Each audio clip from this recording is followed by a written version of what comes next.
I'm Jenny Brockie. I'm the presenter of Insight on SBS Television, and it's my absolute pleasure to be involved in the final session here today, a panel discussion on tomorrow's meal, which will try and draw together some of the threads of the things we've heard throughout the day.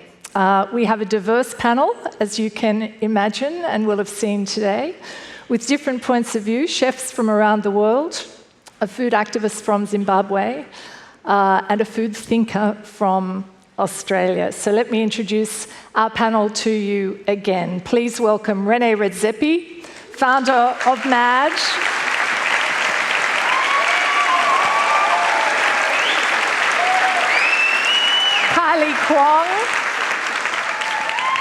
Kylie Kwong from Billy Kwong.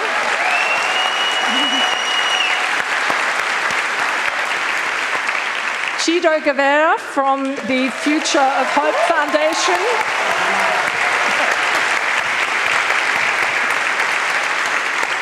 David Chang from Momofuku.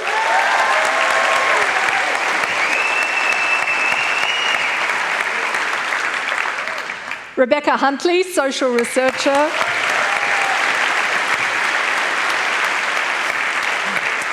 And of course, Massimo Bottura.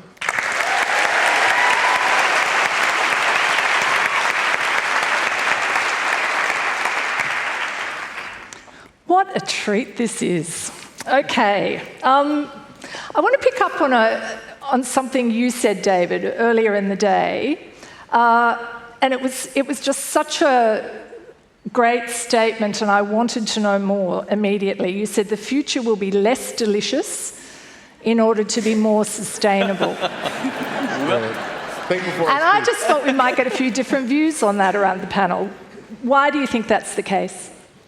One example off the top of my head is I believe food's got to go vertical. And I've said it before, I think hydroponics grows great marijuana, but terrible vegetables.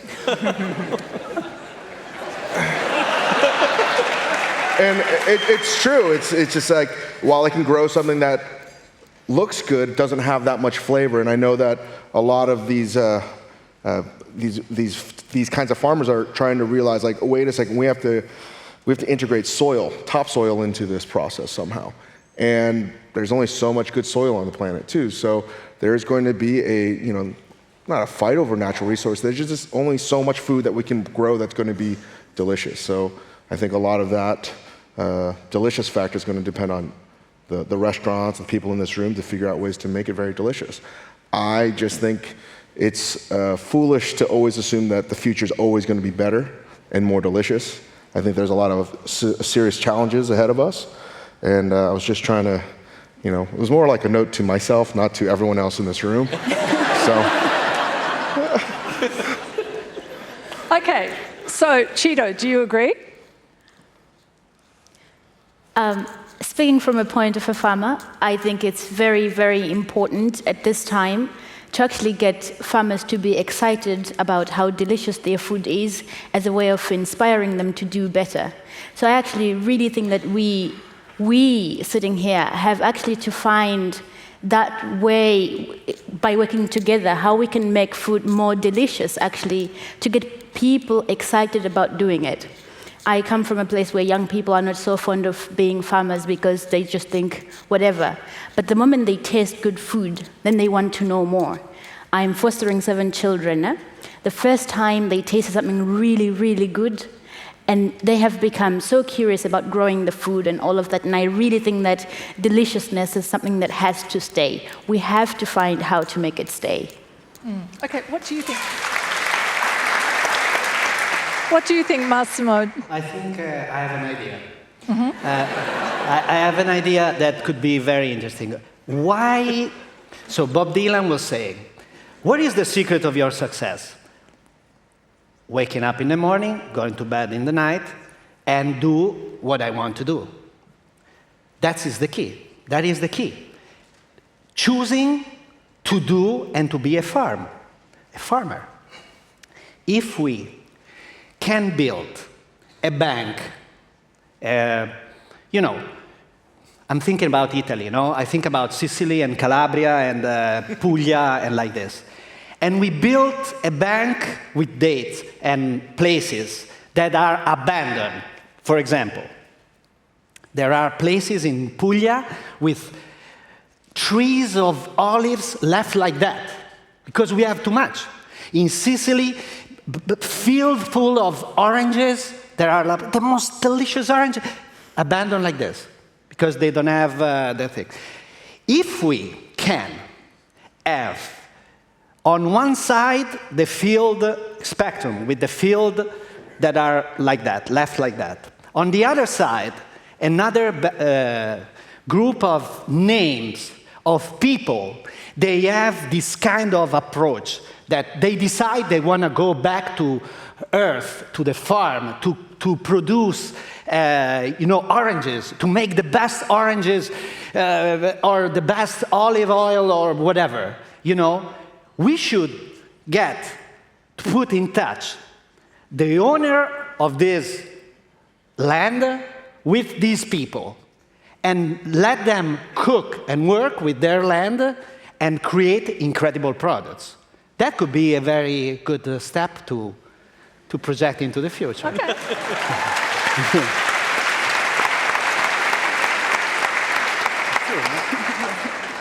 Who else would like to comment on this? René, that this question of sustainability, and it's come up again and again today. I mean, how do you marry those things? How do you manage to create a future that is both sustainable and delicious, and affordable for that matter? Mm-hmm. Oof.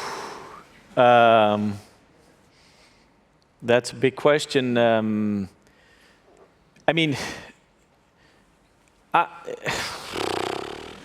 Small steps. It's about education, isn't it? It's about taking small steps. I guess so. I'm not going to sit here and lie and say that I have a full overview of what goes on with every single mechanism in the food system, because I don't at all. Do you agree with what David was saying, that he thinks that, to be more sustainable, it may well be less delicious? No, I don't agree on that, Dave. I'm sorry. He was supposed to buy me dinner later. I'm not so sure now. But I think that we've met some people. We have some people at MAD that really know their stuff. That's been talking about how we're all going to get food on our tables, and more of this research sort of guides us towards small localized food systems. And the small localized food systems that I know of, they make better food than the big large-scale food corporations. So I was actually thinking it was the opposite of what you were saying, but you gave me something to think about.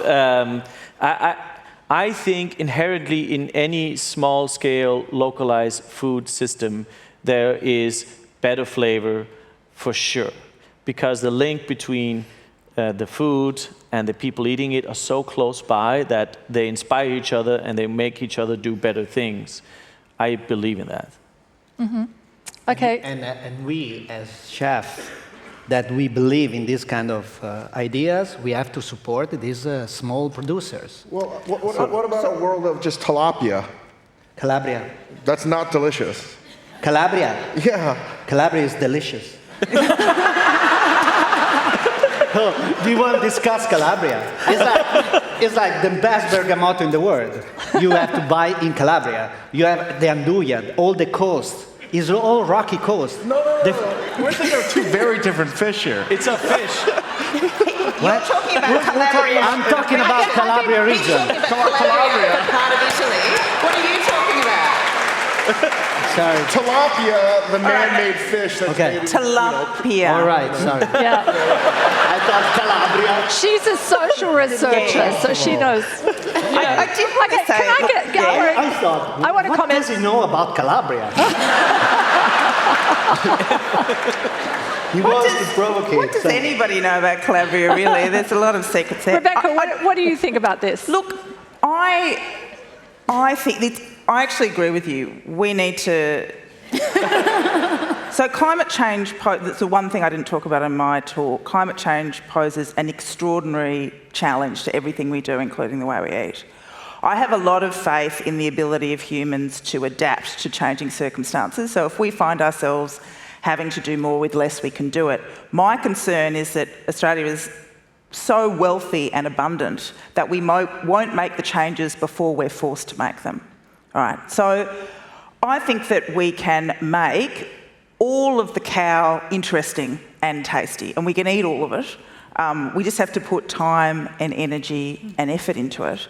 I will also say that I think, given Australia has an extraordinary obesity problem, perhaps food should be a little less delicious than it is now. I don't know how many Tim Tams can they put out with various things in them.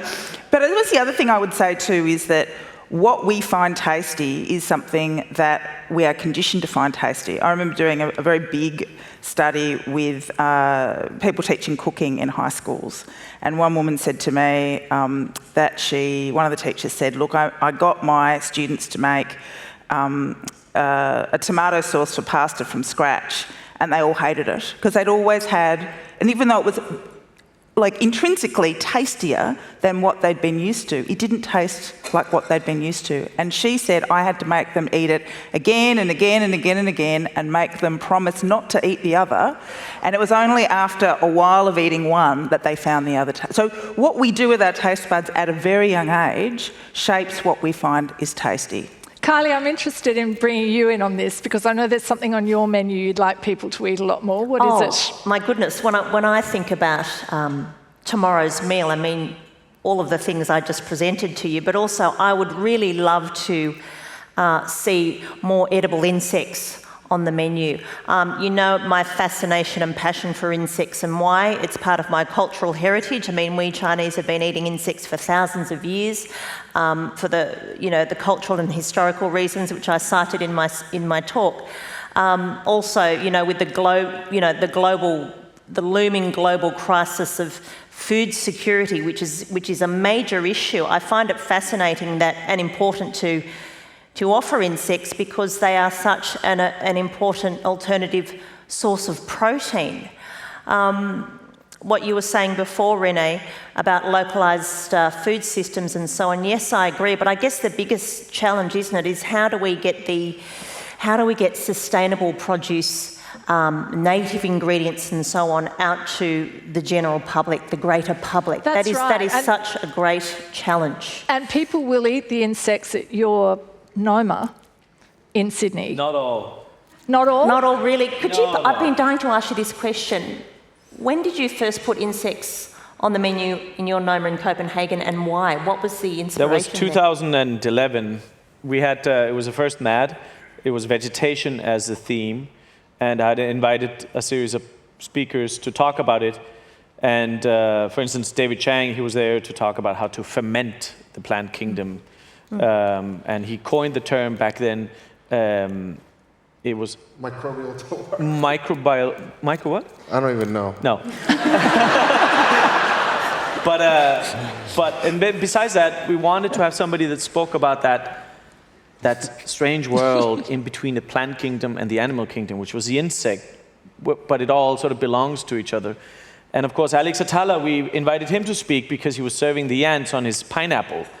And because of that, we started researching. I was thinking, well, maybe we have edible insects. And we actually found out that, yes, there's plenty of them, also ants, that are delicious. So we started putting them on. And at first, it was the same thing as you've experienced. I mean, it was an outrage. People thought it was, there were many things that happened at the same time. We put them on because we really enjoyed them. We thought they were amazing. But people Has that changed, though? That has changed, yeah, absolutely. I mean, it doesn't take... And how long did it take to change, and how do you think it changed? It took a couple of years for people at home, at Noma, to eat it. Now we have allergies that's like no celiac and no insects, and it's become a part of the talk. But it wasn't like that. I mean, at first on, it was really scoffed upon, and it made me feel uncomfortable at certain times because it was almost as if people were saying, I understand that there are people in the world that eat that, but if they were as clever as us, they wouldn't eat that either. It's because they're needy, they do it. Cheeto, do you find this amusing? this whole discussion? Well, I grew up with my grandmother, and we used to eat insects, and until now, I still eat termites. I love them. And of course, the most important thing is that we may not just ignorantly eat them. We have really to get in touch with what's happening now, to be aware of how much of that we're eating and how much of it remains in nature. As long as we eat in moderation, it's wonderful. I miss insects. You can give me all the things that you give me, but when they are in season, when termites are in season, I'm very excited. I want to eat them. We eat all sorts of strange things as part of our culture. And maybe that's one of the things when talking about will food be more delicious or not. Well, if we are to eat the same 50 ingredients that we eat all the time, maybe that's an issue. Yeah. But if we start expanding our vocabulary a bit and being open and curious, and maybe it doesn't need to be less delicious, actually. Maybe you realize that they're more delicious than ever, you know?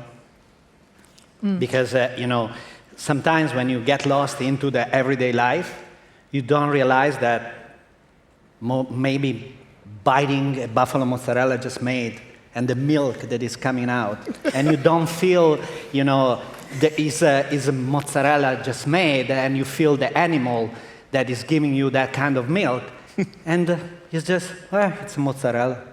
And it's like, and it's like that. It's like, and if you try different things and you don't get lost into the everyday life and what you used to, maybe you can appreciate more what you have. When I was writing that book, It Tastes Better, which I mentioned before, and I travelled extensively for about 16 months at different periods all around Australia and spent time with 40 different farmers and wine producers and food producers. When I spent time with them and got to know them as people and learnt the story and the passion and the skill and the craft behind Rob Bauer's carrots, his carrots took on this whole new flavour for me. So I guess, you know, when we know the knowledge and the story behind the ingredient, the humble potato or the carrot or whatever it is, that acts as it's kind of like a flavour enhancer. So that was a really interesting experience. I've got a lot of questions I'd like to ask you, but there have been some questions that have come through social media that I think are really interesting to put to you. One of them is from Lester Martinez, who says it's arguable that eating well, organically, sustainably, ethically is more expensive, and as a result it's become a diet exclusive to people who can afford it. So lower socioeconomic groups get left behind. What do we need to do to make tomorrow's meal everyone's meal? I mean, this is something we've been talking about at MAD recently, trying to understand that system that is, why is food that is proven to be not as good for you as food that's grown from good systems, much cheaper than the one that really takes care of it in a way. And that system, I have no clue about how that came to be and how you actually break that system so it becomes reverse. That things that should be better for you gets the right subsidized portion to become as affordable, but we are in a reality where it's the opposite, right? And also in a situation where as soon as something becomes regarded as a kind of desirable food, it becomes more expensive. So, you know, if something's organic, it becomes more expensive automatically, almost. But also, if you put the soil and you push it with, you know, chemic and stuff to get more and more and more, at one point the soil starts screaming, "Help! Help!" Because you know, it's like you extract everything, and one point is getting, you know, it doesn't give you anything more. If you just look at the past with a contemporary mind, you know, you can think about what they were doing in the past. In a contemporary way. That's why all these small producer, locals, and as René was saying before, you know, they're growing so much. And that's why I think the farmers and the fishermen and the artisans of the future, they have to be close with the chef of the future. And why the schools right now, we are pushing the schools to, at one point, to decide who's going to be the farmers of the future and who's going to be the chef of the future. And if they grow together, the chef, they can go in the kitchen with the hand dirty of earth and smells milk, because that's the point. They're going to use the technique to respect the ingredients and not to respect their own ego. You know, that's the point. David Chang had an essay in GQ where he said food will be much more expensive. And maybe it's also the consumer that just needs to actually acknowledge that food is maybe too cheap. Maybe we've ourselves built a system which we've gotten used to food being so incredibly cheap that we can't stand the thought of that expensive organic carrot. But maybe that's the true cost of that food stuff. And maybe it's that a pair of shoes less a year, or whatever. Or having the good quality chicken once every fortnight rather than 3 times a week, or the good quality piece of beef that's been produced sustainably once a fortnight instead of 3 times a week. I mean, the question of is good food expensive or cheap is a very complicated one, and it really depends on what community and what part of Australia, which is my expertise, you're talking about. So if you are living in remote Australia, it is cheaper to eat really crappy food. If you are living in if you're middle class and living in Sydney, you should be paying money for food. You should not be wasting food. You should be spending time cooking, and you shouldn't think, and that means both men and women and children in the house. We can't make the return to the kitchen be premised on women working harder, because everybody will get angrier. And I think what I was trying to say in my talk, talking about the international students, is that there is no such thing as cheap food. Somebody is paying for it. You may not be paying for it. You might be spending $7 for a pad thai, but somebody else is paying for it. The restaurant owner in incredibly slim margins, who also doesn't necessarily able to pay their workers, and not even starting the farmers who grow it. So it's an incredibly complicated question, but I suppose one of the ways to get us to value food and to get us away from this idea that it should be cheap is to spend some time growing it and spend some time cooking it. Not some of us, all of us, and it will give you an appreciation, and you'll go to David's restaurant and say, I will spend $20 on some soup that won't taste as delicious anywhere else, I'm sure, but could be $5 elsewhere, because I know what went into that. Chiro?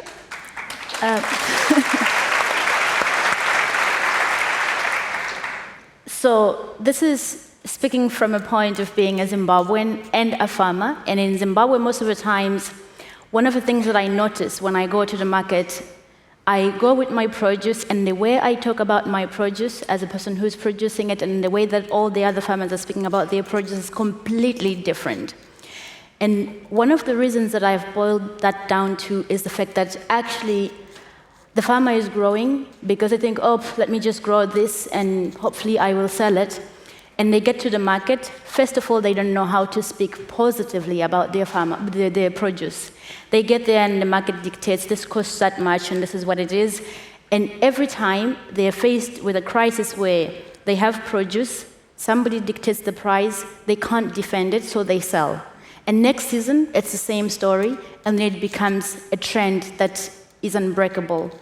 And if you look, the people who actually produce food, they never actually get to experience what it tastes when it's cooked.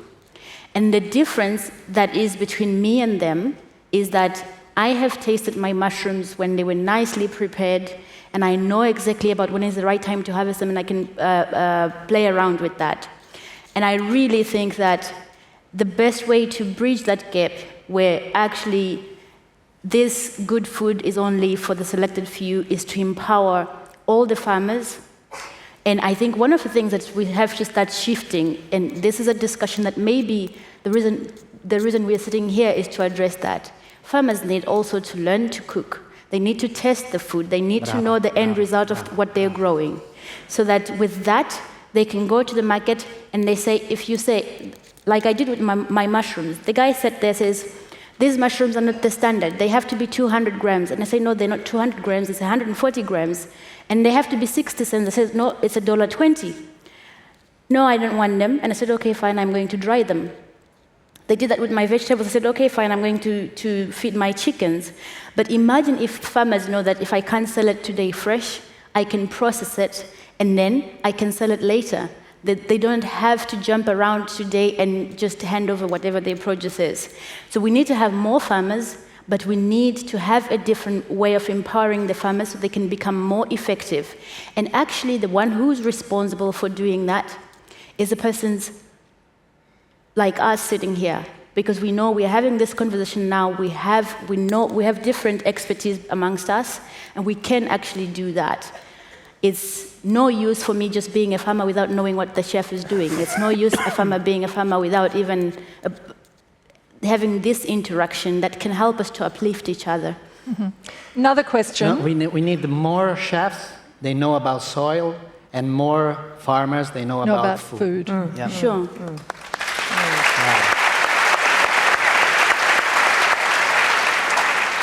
Another audience question. Oh, sorry, Kylie? No, just one more thing. I remember when I spoke to Mike and Gail for the first time about my newfound direction, and of course all I wanted was fresh native produce, fresh leads. And Mike and Gail back then were just doing a lot of frozen product and value-added product, because the native fruits, for example, as soon as they're picked from the tree, Mike and Gail have taught me that they start to, what's the word, not disintegrate, they start to waste away very quickly because they're so delicate. So a lot of the native produce is snap frozen. And Peter Gilmore and I were having a conversation with Mike and Gail about our wish list, which was to have fresh plants. So it started that wonderful co-collaboration that we're talking about between the cooks and the farmers, which is very important. We've got another question, audience question, from Sarah Meikle. She asks a question about food-defining cultures. She says Chinese, Indian, Italian cultures very much defined in part by their food, and wonders about countries that don't have quite as clearly defined food cultures.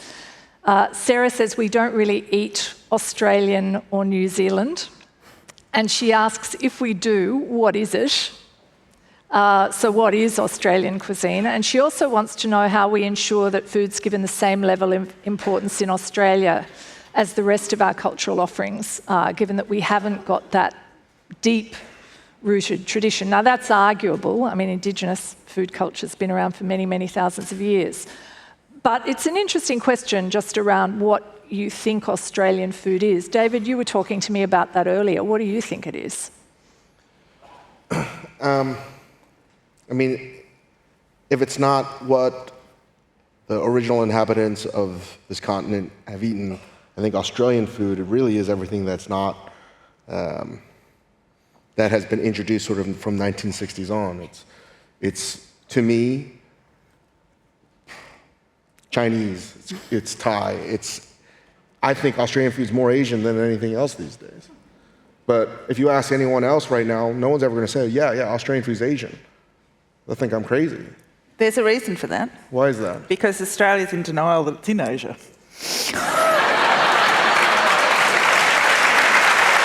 if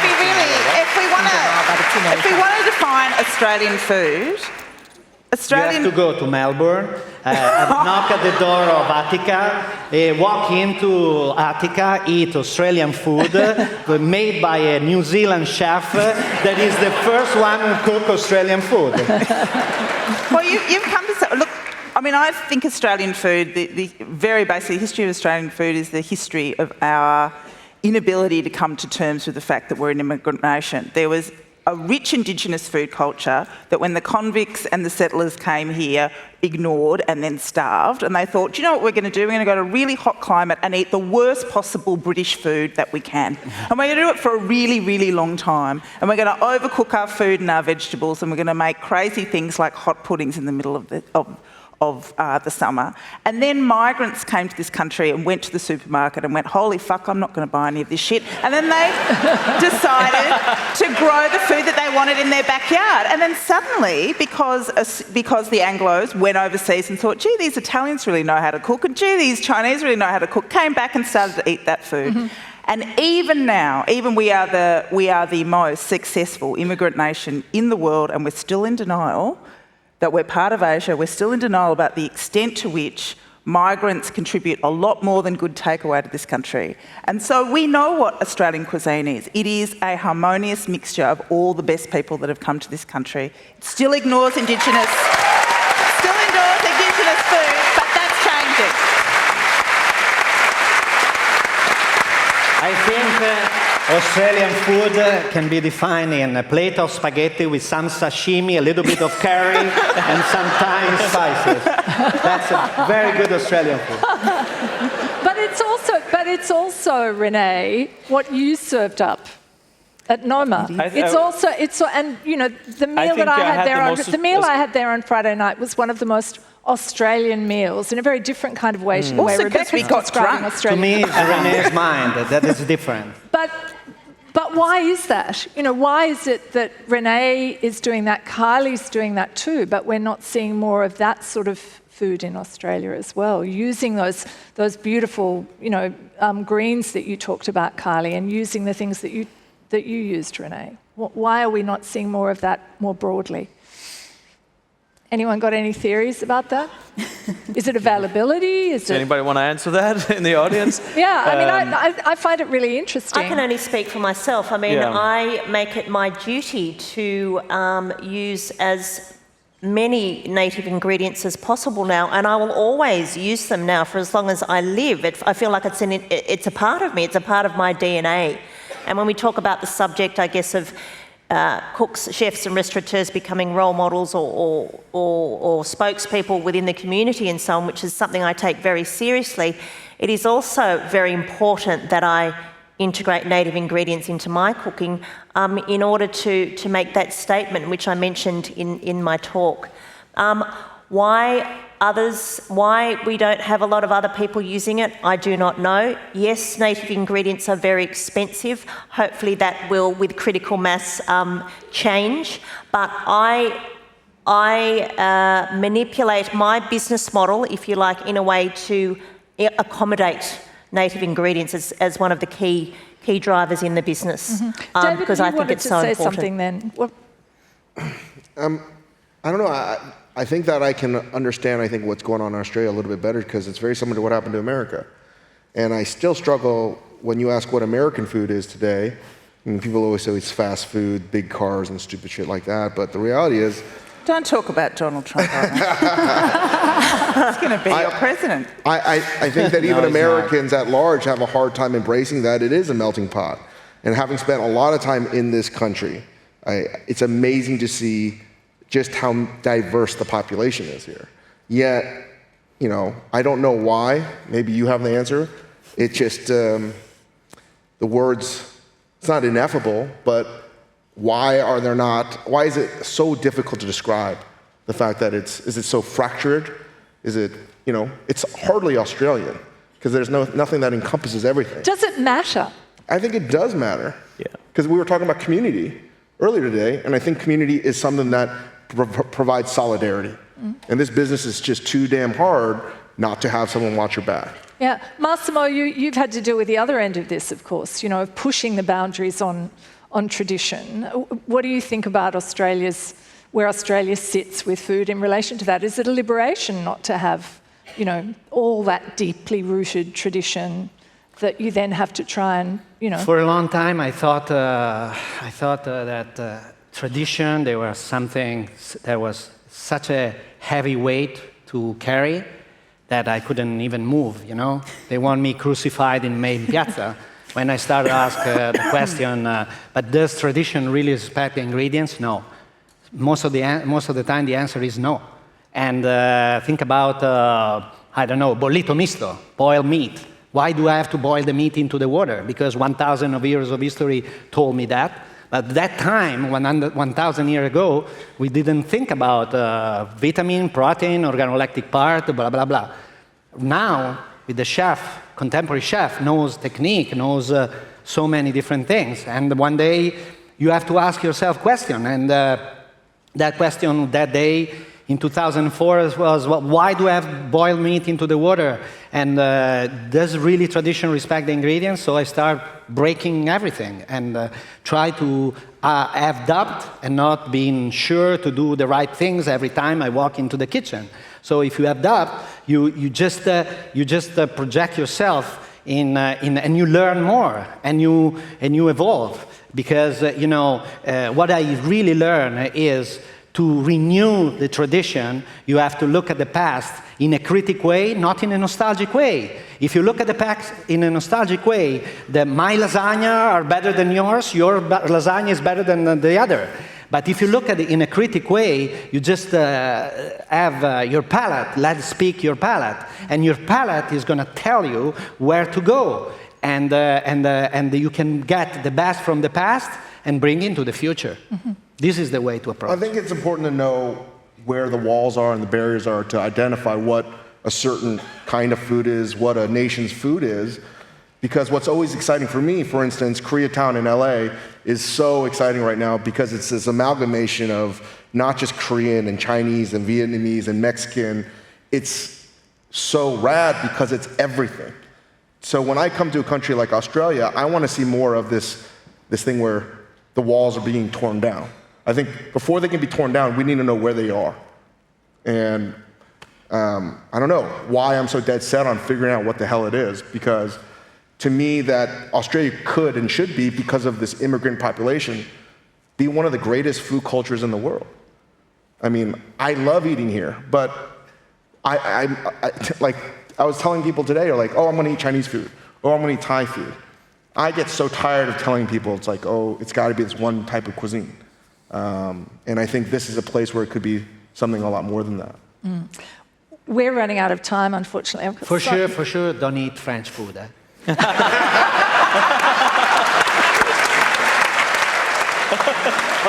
first time I arrived in Australia was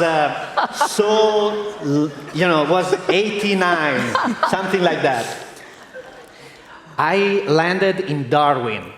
I met some people, crazy people. They just, but this doesn't matter with food. Well, it's just a personal story. And so these people, they took me. Okay, I was walking into the streets of Darwin. There was no one. It was Sunday morning, and there was a track with some young guys. And they said, "Oh, what are you doing? I'm Italian." No, I just okay, come with us. They brought me like for 3-4 days, rafting, swimming around crocodiles, doing jet ski in the middle of the ocean. I risk my life every day. Then I said, "I'm gonna leave Darwin." I went to Cairns. There was no one restaurant. The only restaurant was called Crème de la Crème. Fuck crème de la crème.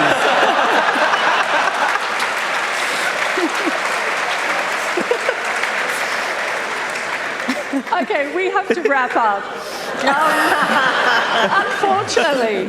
Very unfortunately. Did they say something wrong? No, you didn't.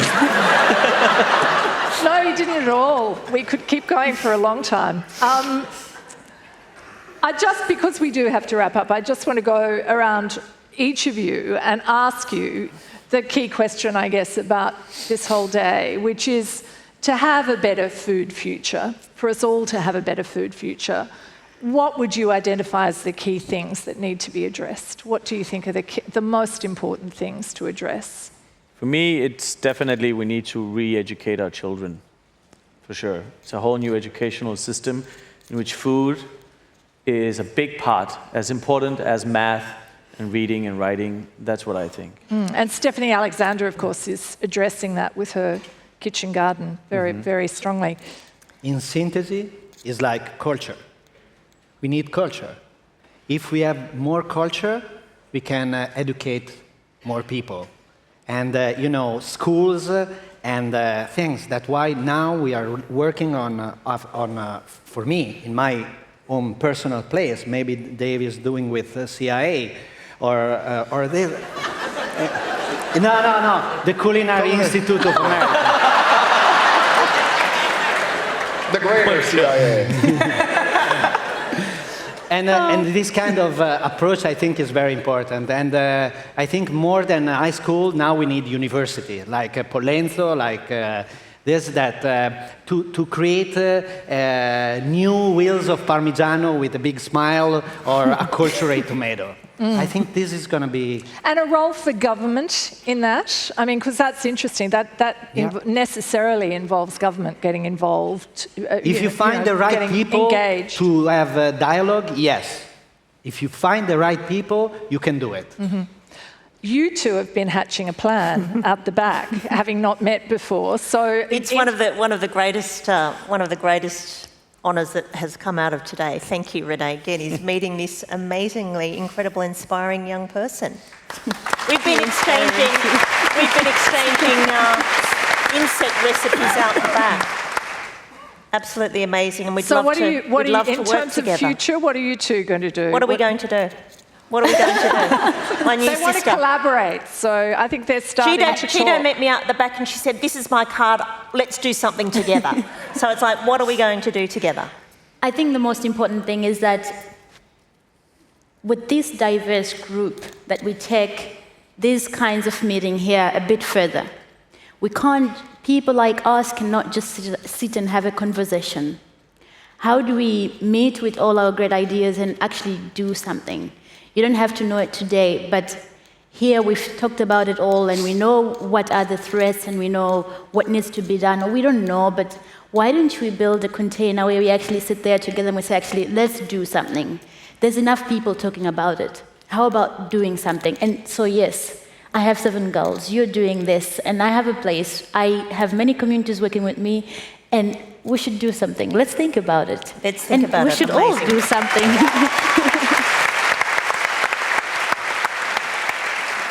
Rebecca, for us to have a better food future, what do you think are the key things that need to be addressed? And I was interested in when you talked about, more people living alone, an ageing population in a country like Australia. I mean, how do you address some of those social issues? And what do you think are the key ones that need to be addressed? Well, there's a lot to be done, and I think that education of kids is important. I suppose in the work that I do as a social researcher, I do a lot of stuff with government and corporations. And one of the things I'd like to see is for them to consider food security and food issues in every decision they make. Because how we plan our cities, how we build our homes, how we structure our curriculum at schools, everything has an impact on the ability of us to eat well or not. Health policy. Yeah, everything. I just think that, but particularly how we build our communities and cities. And we can't just be in a situation where we think we're just going to build more and more apartment blocks and then shove a supermarket in there. It doesn't matter if, their idea of diversity is we'll put an Aldi next to the Coles. That's not how we need to go. So I think that integrating an issue of how are people going to eat well and how every single decision maximise or diminish their ability to cook and cook well has to be integrated throughout policy decision making. A better food future. David, what do you think are the key things that need to happen for a better food future? I mean, I always try to think from a cook's perspective or a chef's perspective, and I think that it's this issue of solidarity, not just here, but all over the world. This is sort of this fraternity of sorts, and I think that the more we can hold each other accountable, myself included, I think that that future will be a stronger future. And I think it's really important to call bullshit on each other. And I don't know if we do it enough. I know I can do it with these guys, and I'm really blessed to have that. But I see a lot of people that are younger that come and ask questions, and I'm like, man, you have the question. You already know the answer. You're just afraid to call bullshit on your friend over there, or your own kitchen crew, or myself. And I think that gets lost in the concept of solidarity. It's calling each other out to hold each other to a higher standard. And when we do that, I think everything else takes care of itself. Thank you all so much for joining us for the whole day today. And thank you all as well very much for being part of today. It's been a really fascinating series of talks and discussions. I know the discussion will keep going. Social media is a great place to have it. So, get out there and start talking about some of the issues that have been raised. Would you please thank everyone?